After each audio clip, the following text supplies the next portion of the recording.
আশা করি প্রত্যেক দিন একঘেয়ে রুটি খেতে সবার খুব একটা ভালো লাগে না, তাই আজ আপনাদের জন্য নিয়ে চলে এসেছি চিজ নানের রেসিপি।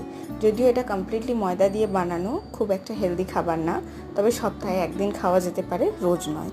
ময়দাটা আমি 3 থেকে 4 ঘন্টা আগে মেখে রেখেছিলাম এবং মেখে রাখার পর গায়ে একটু সাদা তেল ভালো করে মালিশ করে দিয়েছিলাম, যাতে বেশ সফট থাকে। তো যাই হোক, এরপর একটা ডো বানিয়ে নিয়ে একটা চিজ গ্রেট করে তার ভিতরে ওই আলুর পরোটা যেরকম হয় সেম প্রসেসে জাস্ট এটাকে লম্বা করে বেলে দিয়েছি। এইটুকুই কাজ ছিল, খুবই সহজ। এরপর তাওয়াটা গরম হলে তাতে এটা রেখে দিলাম। দেওয়ার পর ওপর থেকে একটু ধনেপাতা ছড়িয়ে দিয়েছি। কালো জিরে অতটা পছন্দ হয় না বলে আমি দিইনি। তো এবার যতক্ষণ এটা নিচে সেঁকা হচ্ছে, একটু ওপর থেকে জল ছড়িয়ে দিলাম যাতে খুব সফট হয় খেতে। তো তারপর এপিট ওপিট ভালো করে উল্টে নিয়ে, এই যে দেখুন পুরো ফুলে ফুলে উঠছে, মানে এটা একটাই কারণ যে 2-3 ঘন্টা আগে মেখে রাখা হয়েছে। ব্যাস, গরম গরম রেডি আপনার চিজ নান।